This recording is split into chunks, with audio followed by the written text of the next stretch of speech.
games, they were ahead early game. It was just about closing out the victories. But then it seems like the decisiveness of Seraph in the late game has really changed Renegades, and it actually allowed them to close out some of those wins. But then, like you say, you look at the TDK team, OQ always on a very defensive AD carry, whether it be Caitlyn or Ezreal in the games yesterday. Sure. And they had just very strong team fighting overall. And you're seeing the teams now adapting to the fact that these games were spotted from before. No Lulu allowed for Ninja or Seraph. No Graves allowed for Seraph because we watch a lot of LCS games. We know all about how much he wants that champion. But the Azir and Poppy gone away from Alex Lichenko and want to see what else goes off the table. Is Flarezs afraid of OQ's Caitlyn? Yeah, I am a little interested, actually, that we see the Azir ban. It kind of shows to me that maybe Ninja doesn't know both sides of that matchup. What Alex does is he'll play Azir or Vel'Koz, so they're very free giving it up, and they don't even need to pick Azir until very late in the draft, knowing that Alex will play Vel'Koz on top of Azir. Essentially, Renegades is just saying, well, we don't want Alex on Azir, and we do not want to play Azir into Vel'Koz. Right, we don't let him get 10th pick Azir where we're not going to blind pick Vel'Koz for a matchup. So also it's worth keeping in mind as far as side choices go as we get through the rest of the bans here with Kindred being off the table. Renegades chose blue side for this game. They had side choice for 1, 3, and 5. So they want a blue side here in the first game, hoping that they have a good first pick that will maybe surprise these guys. But then they chose red side for games 3 and game 5. So that, after the first pick goes in, they wanted to have counterpick the rest of it. Meanwhile, TDK just wanted red side in the first place for their games in the, overall. So TDK is going to get 3 red side games, which is kind of what they wanted. Renegade's kind of giving them that in a sense, I suppose. But it's always interesting because you do want kind of a guarantee of variance. Higher seed gets to pick games 1, 3, and 5. Lower seed gets to pick 2 and 4. Yeah. But it's not like Renegades picks games 1 and then TDK picks game 2. It's a blind submission of games 1 through 5 and games 2 and 4. So this one, it was just a little bit interesting. It's actually the most variance we've seen in a while. Yeah. A lot of thoughts about this first pick. Ekko is going to be the one. That's something we actually see a fair bit of, honestly, in the recent history. He's gotten various cooldown buffs to his Q and his E, and the tank build's really gotten very popular with Sunfire Iceborne, and he seems to be a first pick worthy top laner. I think so. He has seen as you said, so many small buffs, whether it be a cooldown reduction on his Q a few patches ago, and then a cooldown reduction on his E, and then more move speed on his passive, and it's just, they all add on top of each other. You just get this top lane menace when he goes full tank. It's something Flarezs played in game 3 against Team Dignitas, and I really do feel like, especially when Poppy is banned, maybe even when Poppy isn't banned, you're going to see Tank Ekko as a premier top laner in North America and all over the world. Yeah, and keep in mind, we are on 6.6 right now, so Poppy is still the same version that she was a few days ago. Live is on 6.7 when Poppy enters. Not the case here for these games, so yeah, that sort of S tier of Ekko versus Poppy certainly exists. I imagine, in a week or so when the league's update, it'll be a different scenario. But Ryze actually an early pick here for Flarezs. I mean, Flarezs or Alex, really, honestly. I could see Ninja playing it as well, but also the early Elise for Kez. Denying that somewhat from Crumbzz, but keep in mind, Nidalee is still on the field, and she's been very popular in 6.6, so that surprised me quite a bit. Yeah, I think so as well. Like, obviously, she's been nerfed slightly, but one other thing about these teams in the promotion tournament is they don't have the choose-your-own-adventure champion pools. Like, some of the champion pools are going to be a little bit limited, and some people just aren't going to play exactly the champions you want them to play. Kez, always been good at Elise. It has a lot of control. Especially if they want to do some C2C chains with Cocoon into Ryze or with Ryze into Cocoon. You can see some pretty good arguments for both those. And yeah, Kindred was banned, but Nidalee is not chosen by either Renegades nor TDK. Honestly, a little bit surprising for me that that's actually the case here, but Nidalee left through the draft, I think, in its entirety now. Corki picked up for, we assume, Ninja. Could be a flex to Flarezs. Again, 6.6. Corki does not have the nerf to his passive attack damage. So still definitely a premier mid laner, and picked second round blue side is not too big of a surprise.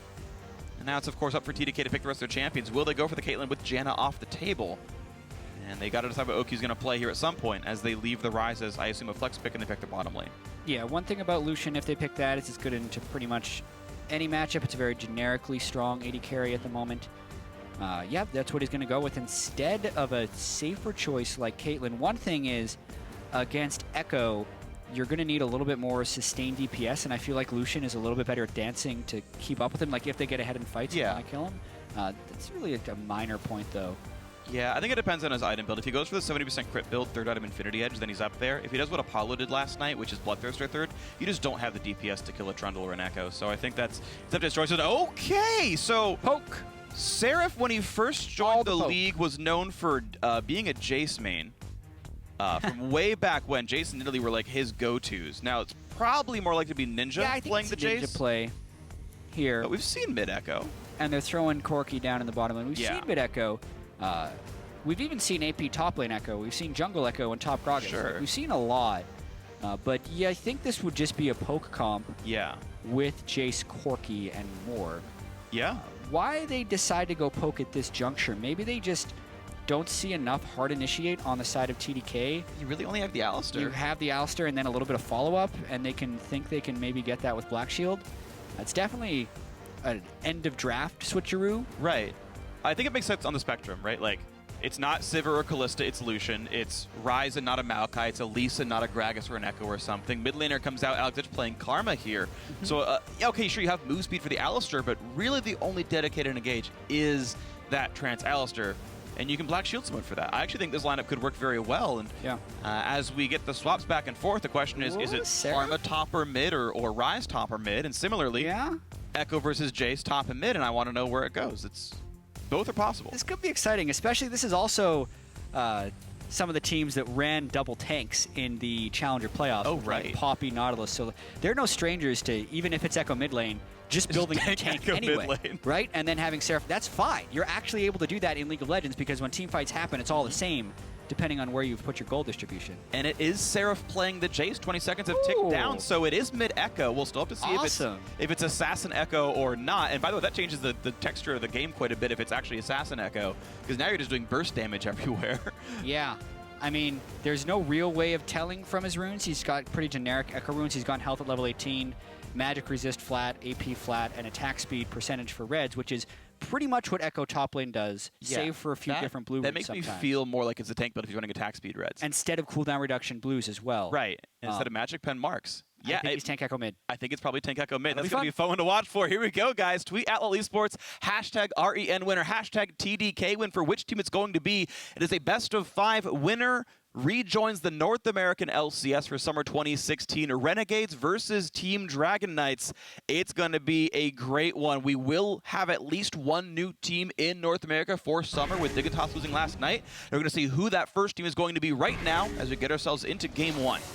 Well, right now is a little bit Right now is early. incorrect. Right now, in like 3 to 5 hours, if you stick with us, you get to watch the whole story unfold, which I think is the most exciting thing. Yeah. I'm glad we're doing these best of 5s now so I can remember that we're not doing BO1s anymore in the North American LCS.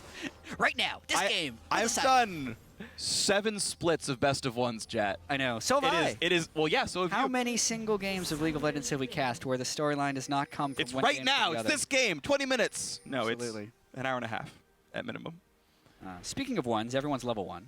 Good one. Also, Flarezs with the Ryze pick matches something that the Rocks Tigers did last night, where they picked him in first rotation both games for Smeb. Smeb played 2 Ryze games last night. Definitely on this patch, Ryze is seeing a little bit of a resurgence as we get a little bit of pre-game dancing. There's a chance something happens here, so I'll finish my Ryze point later. Bit of poke back and forth, actually binding out a Trance, and a lot of free money for Hakuho, who has gone Thunderlords. I do want to point out Ninja has definitely gone Grasp of the Undying on Ekko. He has no magic or armor pen at all, either percentage or flat, so... This dude is tank. Yeah, it is almost definitely Tank Ekko at this point. That'll be exciting. Yeah. Anyway, the Ryze point is he actually gained 40 damage in max rank Q for max rank. He's had a lot of changes. Yes. Ryze is, I feel like, probably the most reworked and most changed champion we have in League of Legends, so it's Probably. hard to like keep up with exactly what's happening.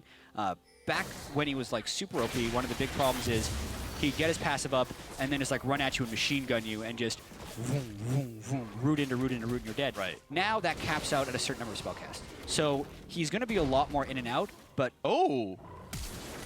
Wow, that that happens. looks bad. Yeah, I don't think Crumbzz was actually behind the Gromp. Yeah, it looked like he body slammed through the Grump, but his model is very big. Anyway, he body slammed through.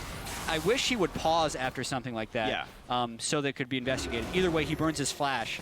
So either he actually missed his body slam and it was a Spectre to desync and flash back for the mistake, or it was a bug and he didn't pause for it. Either way, looks interesting. Looks interesting. That's the best we can say for this one. Poke back and forth. Hakuho not able to easily end a binding. We're seeing Ninja do battle with Alex in the mid lane right now. The minion's pretty close to equal. No, Ninja really going hard.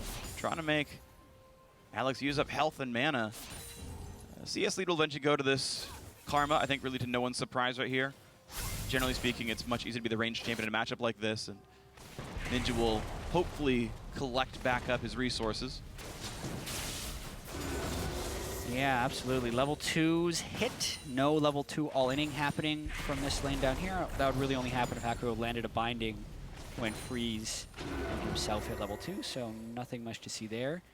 I am very interested in the Jayce versus Ryze matchup top lane because we're so used to, in the last few patches, it just kind of being League of Tanks up there with the Poppy versus Trundle or Ekko versus Gragas. Or Nautilus shows up. Nautilus being up there. Now we have two people who are going to be very vulnerable to deaths. Jayce loves going offensive. Ryze has to build a lot of mana before he can start becoming tanky. If he wants to get high damage, he's going to have to start with a tier. Right. Against Jayce, I feel like he's got to start Catalyst. Like, otherwise, he's just going to die. Getting chunked out by occasional shock blasts, yeah. And of course, Gragas and Elise are no slouches in terms of early gank pressure as well. So Kez and Crumbzz could easily make their way up there and try to get a forced kill. Crumbzz right now finishing the top side of his jungle right now. That will be a Scuttle picked up. His Strength of 8 is stacking, and he's going to run over to try to spot out Kez, but that red buff is already gone. And Crumbzz will just drop a trinket and walk away. Yeah, I feel like Crumbzz is being really aggressive considering he doesn't have flash, but he does have the health Q advantage. barrel. Yeah. He actually might have been able to burn a flash. The extra slow would have been really huge. I think you're right. Mechanical misplay by Crumbzz, 100%. Q too short. We're seeing the mid laners fight some more. And Crumbzz still blind him. Kez, what are you doing? First blood to Crumbzz. He didn't think he was coming. He even had a trinket ward. He just never left. Oh my God, Kez. What have we seen this game so far? Anyway, Alex Siege is going for Ninja now. He's got a Q up. Yeah. Yep, one more flash from Alex, and the auto would have followed Ninja through the flash, which is why Ninja had to flash away there. Yeah. So Alex making up a little bit for Kez doing the late recall, but that was peculiar to say the least. Kez could have easily just walked through to his turret. I think he thought he had an angle on Crumbzz, and Crumbzz wouldn't body slam over the wall. I'd like to see that replay with Fog of War toggle to see if Crumbzz could actually see Kez, or if it was a blind body slam for the kill. Yeah, you're right, but as it turns out, though, first blood unassisted 2 Renegades. You got to feel good getting a double buff refresh on Crumbz's Gragas. I would take a first blood for a flash, by the way. So at this point, you know, I wouldn't remake if I were Crumbzz anymore. But I mean, you also can't. It's too late. Yeah. In retrospect, he made the right choice. And he's getting his flash back in a minute, too, so wins on wins. Victories all around. So interesting, though, by the way, cooldown boots rushed for Crumbzz. So when he does get the flashback, it's on a 10% shorter cooldown. And you can go for a bunch of flash body slam plays and like really upset lanes. I'm a big fan of distortion boots on Gragas as well, just because that is such a reliable form of initiation. With that being said, I would much rather have the first blood go into the runic echoes so you can speed up your jungle clear and then power into your distortion items later. But Crumbzz is gone, like you say, for the very early impact plays. He will be able to get his flash up and then get the reduced cooldown from it immediately if he does another gank very shortly. And we'll see what he looks for. He's looking around the right-hand side of the map, but gets spotted out by the Wolf Spirit that Kez had smited not too long ago, so Crumbzz won't get a gank off in the mid lane. And he looks to the bottom side, but he's already on top of a ward there as well. The early tracker snipe by Kez spotting this gank. TDK knows he is here. Yeah, this is way too dangerous for Crumbzz. I actually feel like he's going to end up losing a lot of efficiency because Elise should harass him over the wall. They can fight this. Headbutt pulverized. Here we go. He can jump over the wall. Flash to Coon. Plenty of damage in. Crumbzz has to flash away. Thankfully for him, it was back up, so no harm, no foul from that early one. But look at that binding. OQ pops heal. Didn't need to, though. He wasn't under real threat at the time. Summoner spell down. A quick trade. Actually, OQ had flashed to chase the... That's actually 4 summoner spells for 1. Here's the Fog of War toggle. That's Kez's view. He just that was Kez's view, so he saw Crumbzz for sure. Looks like Crumbzz could see the Elise as well. Yeah, with Crumbzz coming from the right-hand side, I'm pretty sure he can see he's going to see, because vision is all just about straight lines, essentially. So if it's a straight line for that corner. Seraph and Flarezs in a battle. He gets it with the flash auto attack follow. He's going to survive. Yes, he will. 21 just barely. 21 health. That's a couple of minion auto attacks from the backside there. But either way, tier for tier. So Flarezs started tier instead of Catalyst, and I feel like a little bit of that, whether it be a sustained advantage or just not having quite as much health, ends up giving Seraph the ability to all-in him in a giant minion wave. Also, those Jayce buffs the extra damage on the melee Q, that's enough to take him over the top. There you go. Also, he went Warlord's Bloodlust, I'm pretty sure. I saw the red particles from that one. So the lifesteal he got from the auto attacks he did land also kept him alive. So a whole lot of choices culminating in a very tight kill, but it means Renegades are up 2-0 as Seraph goes from tier in toward Hex Drinker. I have to assume is his next item here. Gotta be. And he's going to feel real good having Hex Drinker against Catalyst later on. I feel like he's just going to rush him off. There's so much magic damage is going to be the only thing he's fighting against for the next 15 minutes. Yeah. Until OQ gets to 2 or 3 items. Seraph's going to be a monster with just Maul Mortius. Maybe he even goes Mercurial Scimitar after that and just goes double MR AD items. Sure. Get rid of a Cocoon, get rid of a Rune Prison, make sure you're safe. I like that a lot, honestly. Flarezs walking up from the river back into the lane. He's not doing great in lane, though. 38 to 54 in minions. Not the best score line. And it's overall a 2,000 gold lead for Renegades from 2 kills and then farm lead for the rest of it. Yeah, and the Spectre's Cal now on a Ninja, especially with Grasp of the Undying. It's going to be interesting to see how much he can actually proc the Grasp onto Alex in order to sustain, because in a tank matchup, it would mean sustain for sure. But now we're going to get to see whether or not tank mid lane Ekko can survive against an actual traditional mage. Traditional-ish mage. Yeah, in the support mage. Typically, Karma's actually really good into tanks. So it's... We used to see her a little bit top lane a couple seasons ago as like an anti-melee matchup. It was just something you could farm off against and scale up to. So I'd be curious to see what he goes for.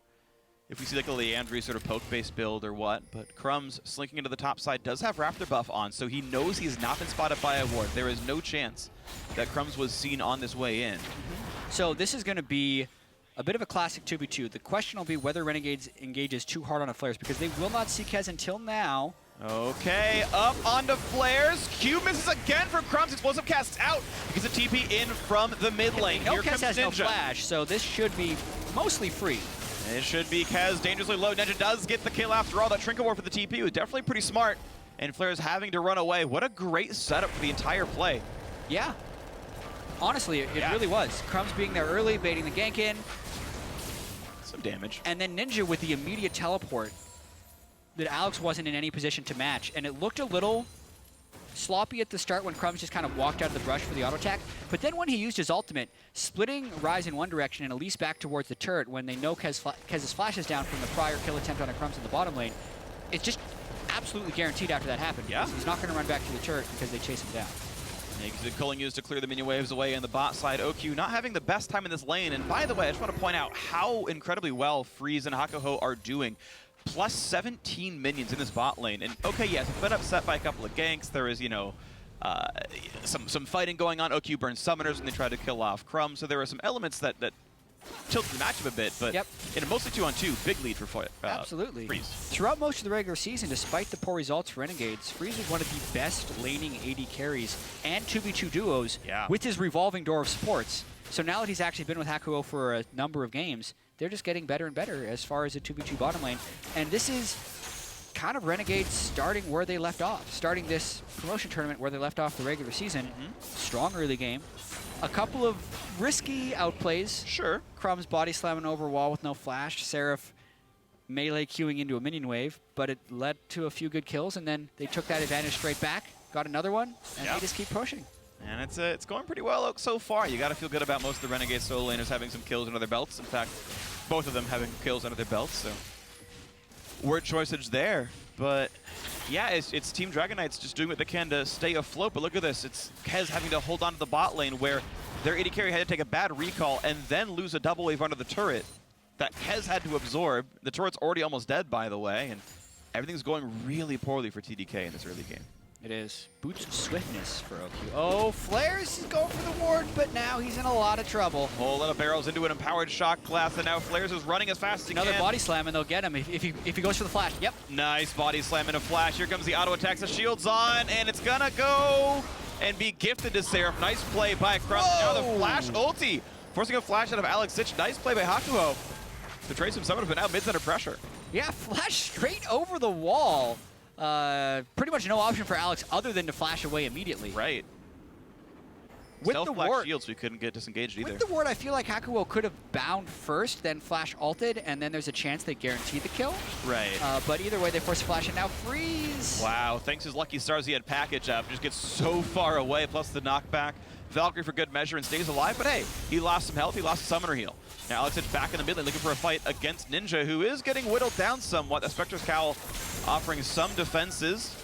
Puts the shield up if Alex wants to stay. Alex does not really, can't really damage through that shield anymore, but he still stays in the mix. But it's looking like Ninja's getting the better of this now. They're getting lower and lower over time, and look at that!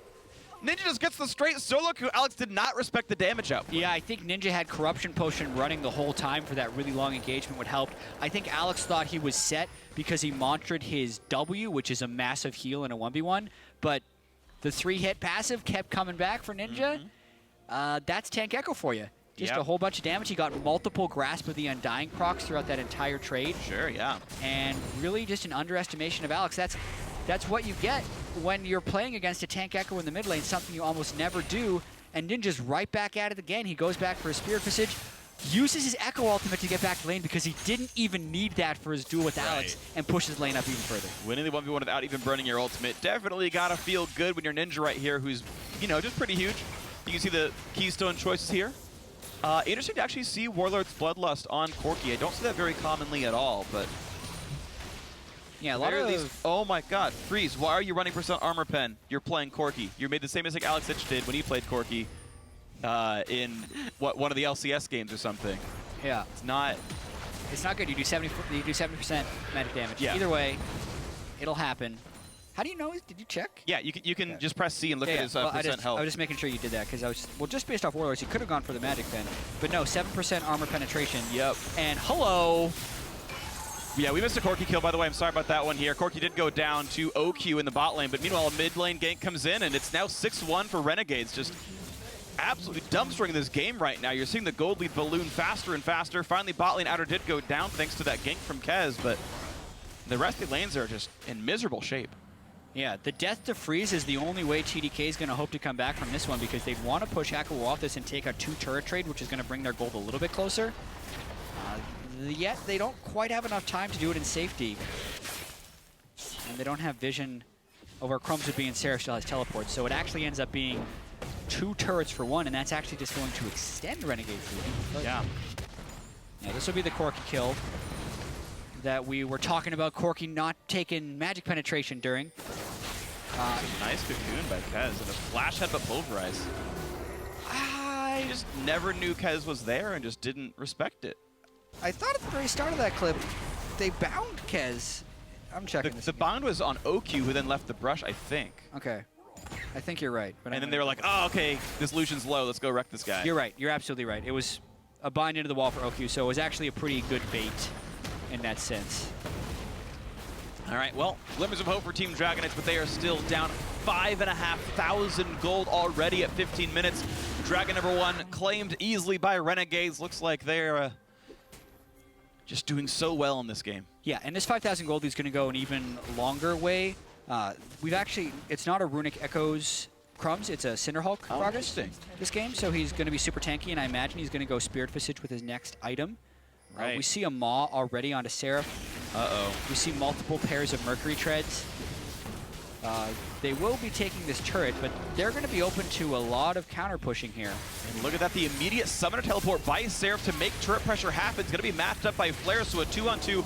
Both solo laners of both teams up here, and Flarezs can clear that away pretty cleanly. Top lane outer did, in fact, go down. Meanwhile, the Corki, played by Flarezs, is solo pushing down here, and no one is stopping him. This turret's just dying to straight auto attacks. But they can't. They traded an inner turret for an outer turret. Generally not worth it because they give Renegades even more map pressure here. Renegades is just out pressuring the map right now. Yeah. OQ's still up in the top lane. Alex probably going to get pushed off this one, and they may even lose 2 turrets for 1. 2 inners for 1 outer. Oh my god, it's just constant. Just there's people yeah. pushing lanes all the time, refusing to be stopped. This wave will get thinned out, but yeah, there we go. Ninja comes in, pulls back out, but now gets Flash Rune prisoned. A bit aggressive, but they can't keep the fight going. It's not tenable. There's too much damage coming out from Renegades. TDK backs out. The disrespect phase dive turret kill into 4 people, burning his Ekko ultimate just to get out of there, and absolutely worth. He 100% worth. He got flash away from Flarezs. Oh my god. And that's because the itemization at this point in the game is just so efficient. Oh god. Spectre's Cowl, Mercury Treads on 2 people. Full spirit visage already from the Ekko, like. And the way that gets punished is if OQ gets huge. Sure. But OQ's not going to get huge until at least 3 items. Right. He's going to need. I mean, knowing he needs OQ, he's probably going more to go gold. rapid fire cannon next, and then Infinity Edge. Right. Just because he loves the boost speed and the extra range. Mm-hmm. But I mean, that's so far away. Oh yeah. And in the meantime, TDK is going to be down 6 turrets. At least Ryze is scaling. Renegades is finished within the last minute. The tier's still stacking up as well. So at some point, Flarezs becomes a huge threat. But that game might not even last 10 minutes for the Renegades to stack right now. The final tier 2 turret going down right now for Renegades. That's going to be a 6-2 scoreline in terms of turrets. That scoreline's almost as bad as the kills being 6-1 in the first place. So a crushing early game. Yeah, not to mention they were able to pick up the Rift Herald, Seraph. Rune Prison into no one even tries. Yeah. Should be able to pick up his Manamune very shortly. Iceborne is completed onto Ninja, which means he is full speed ahead as far as Tank Ekko goes. Yep. Yeah, really liking this game from Renegades. They are looking very strong. And very clean as well. It's interesting because the style of play has been a little bit different in that it's just been Crumbzz sort of coming up to a lane like, hey, you're winning this lane? Let's win it by a little bit more. Let's go ahead and just get you that kill or that recall so you can get the turret damage. Then Crumbzz goes back and farms. Kez like gets a gank, goes, oh, we got a gank. I'm going to stay for the turret. We're going to stay for 2 more waves. We're going to press the advantage as much as we can. Meanwhile, the rest of his team is still losing their lanes and their turrets. Right. And it's just so hard for TDK to salvage the rest of the map. Kez can only be in one place at a time. Yeah, TDK's actually lost every individual matchup. Yeah. Even in the jungle, right? Crumbzz 1v1 Kez at level 3 killed him. Seraph 1v1 top lane at level 4 killed him. Ninja did it at 7. And then Flarezs was up 30 to 40 CS along with Hakuho versus OQ and Trance. Right. So while it's one thing to talk about the tactics, but honestly Renegades was ahead in every role, and they're doing what they need to do to push these advantages. I think one of the main things that enabled this to happen is just their willingness to challenge convention in Champion Select. Throw Tank Ekko mid lane, throw your carry top lane. They're both going to get gold because they're not going to lane swap. They're just both going to be solo lanes. Sure. And then they're going to reach this, and it's just like having Jayce mid and Ekko top, but they got more favorable matchups because of it. They absolutely did. It felt pretty good for all these guys all around, winning their lanes, winning everything now at this point. Renegades hoping to win the game afterwards. As we soon crest the 20-minute mark, all that's left for them to do is crack into the base, maybe take a Baron to do so. They do have some pick potential. They've got Flash up on Crumbzz. He's got the cooldown boots. He's going to feel happy about that one and finding his way into some fights. And we'll see if they play the poke siege game for much longer. Of course, Jayce and Corki can do that, but sitting around sieging, I wonder if that's actually what they want to do. Yeah, I think for the most part, they know they have a massive lead. They already have one dragon. Baron is just spawning. For one game, Crumbzz didn't go Sightstone Jungler. He's just gone for Tracker's Knife, which is good for their early power spike. I think for the most part, Renegades will just set up wards around Baron area and bait out a fight. They have very good pick potential because of the Morgana and the Gragas. And because of the gold lead, they can be very aggressive with their initiations. So, yeah, I mean, you talked about that Rod of Ages not being hit 10 minutes. I would be surprised if this game goes past 30. Ooh, absolutely agree. But right now, AlexItch will get away from this one. Sadly for Crumbzz, he buffered a Q barrel and the ulti cast, which gave enough time for Alex to flash as the body slam stun wore off. Crumbzz right in front of 3 people, and TDK don't even want to go in for that. Like, well, he does have 3,000 health. Right. And we really don't have enough damage to kill him, so let's wait for someone squishier. And how saddening is that? They're hoping that it's going to be Flarezs next. Well, Hakuho's coming around as well. Again, 4 still in this brush. The wards actually have not spotted these guys. Now they do. Now they do, and there's nothing to be done. Mantra Shield Defiance comes out, and yeah, it lets Kez kill a couple of wards. And otherwise just be sad about the fact that his team is doing not very well in this game. They're unwilling to 4v1 a jungler. How do you expect to win a Baron standoff? You hope that you can 4v1 an AD carry. Yeah. And go from there. You hope Flarezs really screws up. Yeah, but Flarezs just went back to farming. No, there's not a lot available. Right now we're seeing Seraph soloing the dragon in the bot side of the map right here. You can see him in that pit. There's no threat on him at all. The ward control continues to be spent on the top side of the map. Hakuho barely took damage from Kez. Black Shield blocked the Q. A Dragon Lord 2 picked up. That'll help Renegades siege turrets down a little bit better if they want to play that game. And Team Dragon Knight just hopes something falls their way. This game has been slipping farther and farther from them. 9,000, the gold deficit has remained for about 2 minutes or so as Renegades haven't found any turrets to kill. And I'm just actually curious what they go for. Renegades is staggering their recalls, I think, a little bit too much right now, which is delaying their ability to pressure. Right. Crumbzz has kind of been in the jungle. They've had 2 or 3 people there, but Corki was gone. And then just now, Seraph was back in base. Finally, they're done with the staggering, and they have tank over in the bottom lane, 4 people controlling vision in the jungle, and this is where they should be moving strongly with Crumbzz in the front to get vision control in the jungle and make the next step. I think it should have happened about a minute or 2 ago, but they're in no way punished for it. Yep. And they should be doing it shortly. Yeah, the only attempt at a punish was TDK with that 4-man death brush where they didn't pull the trigger after all, and Crumbzz got to walk away cleanly. And that was the opening. Didn't happen. TDK, once again, clearing wards out of the jungle as best they can. And once again, another recall coming out from multiple members. The Morgana and the Corki have both gone back to base. Package respawns. That's going to get picked up, I assume, here. And that'll maybe be the play. Yep, Flarezs picks that up. He's going to walk across the map now. And okay, maybe this is the impetus for Renegades to push in for something. Everyone recalls again. They get more items. They can actually rush Baron off this. Sunfire Cape completed for Ninja. So he's pretty heavy armor, so even if Oku gets a little bit bigger, it's going to be a hard time for him to kill Ninja. Whereas I don't think that the Elise and the Karma are strong enough to even cut through the Mercury Treads and the Visage. Plus that Sunfire Cape damage, though. Oh, yeah. Slowly burning Ryze down, sadly. For Ninja, that scroll's indestructible. He's not getting rid of the parchment there, and he's just still farming up on... Is that Tribal Ryze? I think it is. That matchup's not going very far. No. Not a lot of damage done to the Spirit with the Jacko there. Ninja Tabby completed now for Flarezs, going towards an Abyssal Scepter, so he's still getting what damage he can, but had to take a pit stop for... I think I already said an Ninja Tabby, so... Yeah, it's because he was laning against Jayce, which is why they've switched the Ekko in, who's doing mainly magic damage. Yep. Well, speaking of dealing magic damage, come on, man. Goodbye, Flarezs. Cocoon to the turret. He gets ult off in time, but he's very, very injured. Flashes out of the pulverize. He's still running. Shield comes up. It's going to be close. He gets the shield. He gets the stun. He's got to run. He's got to run. The culling comes out. The flash. The auto attack gets it. Finally, the kill comes through. But by the way, Baron was killed by Renegades. Remember when we said that the top lane Ekko is probably the top lane pick on this patch? Maybe it's the mid lane pick, too.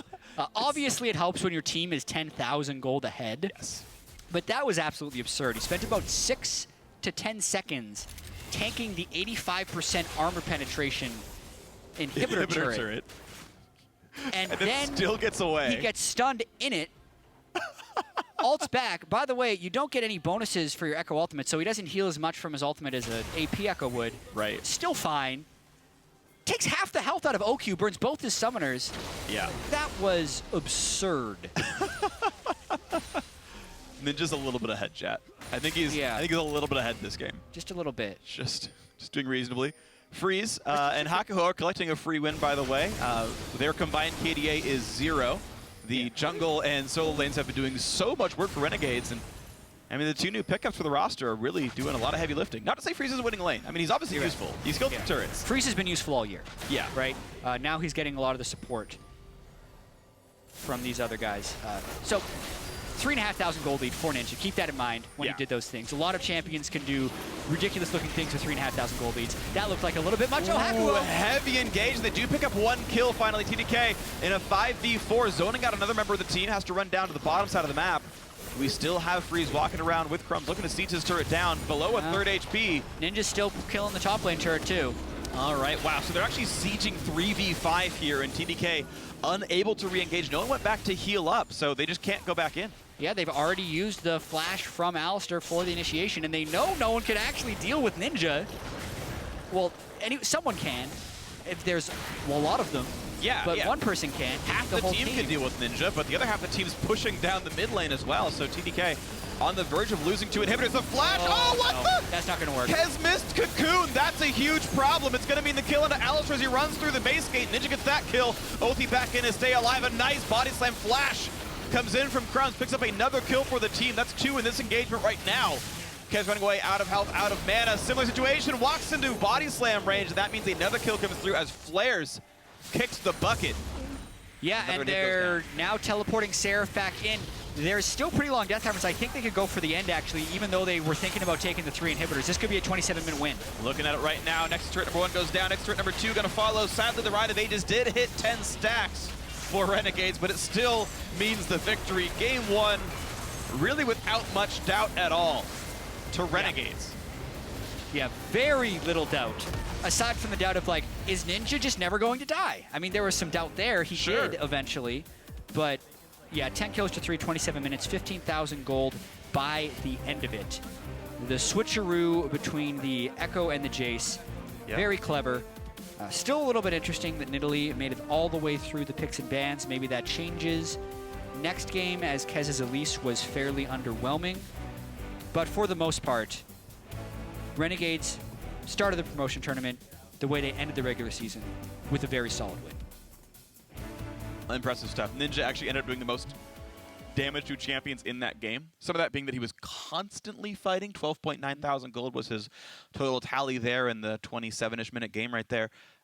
It was just a slow burn of every lane winning. Wherever Crumbzz went, someone died because, either misplays by TDK or just how strongly his laners were doing. Then just turrets kept falling within the individual lanes. There weren't even like rotations required. These turrets just died to the lanes that were already there. Yeah, that's what a lot of it is what happened, because TDK would make a move to be like, we're going to stack 4 people up in this lane, but they had never done the prerequisite work that actually gave them time in the other lanes to make the 4-man rotation. And then Renegades just kept saying, no, we're just going to continue closing in around the base. Tank Ekko was ridiculous. Like, we kind of knew this coming in. We've been seeing a lot of it happen in other regions, very high prioritization. Yeah. We've seen the small creeping buffs, recognize how strong it is with Iceborne Gauntlet and Grasp of the Undying, and relatively decent base damages is adding all together the fact that Sunfire Cape is a better item, Iceborne Gauntlet's a really good item. It's rather absurd. Like, I'm really thinking, like, what can you do against it? Pretty much you need another tank to go up against him in the top lane to at least trade some damage, and a Trundle somewhere in the team, whether it's in the top lane or as a support, so you can shred his resistances and at least have a chance against him. And it seems like as far as that sort of choice is concerned, in Korea, it's all about Trundle support specifically. Is that it seems like no one's really... A lot of teams are jumping off the Trundle top train, and that, like, once you pick up QSS, he loses one of his big important skills, whereas that's okay in a support role, where you're getting the first set of stats, and that's enough for you. I agree, I do want to see Trundle somewhere in the draft at some point. I think he makes a lot of sense with these matchups. I also know, as the game balance shifts up and down, maybe Grasp goes down, maybe Ekko goes back down afterwards, but yeah, he's definitely very strong right now. First pick worthy. We'd known that TDK was happy to play it in yesterday's series against Dignitas, so lo and behold, first pick, get it away, get it out of Flarezs' hands. Put it in Ninja's, he's going to do fine with it. Yeah, and we see the side choices because of the way the selections worked out. Renegades gets blue side again. Yeah. So they can get Ekko again unless it's banned away, which I think is going to happen. And TDK is going to then be limited in the banning phase. I also don't think they're going to pick Ryze that early again, only because I don't think they expected the Jayce to go so well. Right. So we'll definitely see some tweaks in the next game. I hope. Yeah, I mean, those are interesting. Like, I want to talk about the champ select dynamics a little bit, because you mentioned sort of an Ekko ban being gummed up. I mean, same thing for blue side. Renegades sort of had to bring an Azir ban so that Alex couldn't both sides of the Velcro 10th pick Azir to prevent a counterpick from coming out there. So we had some sort of a trade there. Renegades do want red side for games 3 and 5, so there's some 10th pick popularity there. We'll see if that ends up mattering. Either way, though, it was a commanding win for Renegades, winning all of their lanes. Crumbzz could do no wrong by showing up to a lane and killing someone who's already low. So props to all of them, but a great game for there. And coming up next, we're going to see if TDK can tie up that series or if Renegades will make it a 2-game lead. So stick around. We'll be right back. This is the day of happiness for these teams. No one is officially eliminated yet. Only 2 teams qualifying for the LCS. It's still blinded. Kez, what are you doing? First blood to Crumbzz. Seraph and Flarezs in a battle. He gets it with the flash auto attack follow. Ninja's getting the better of this now. They're getting lower and lower over time, and look at that. Well, speaking of dealing magic damage, come on, man. Goodbye, Flarezs.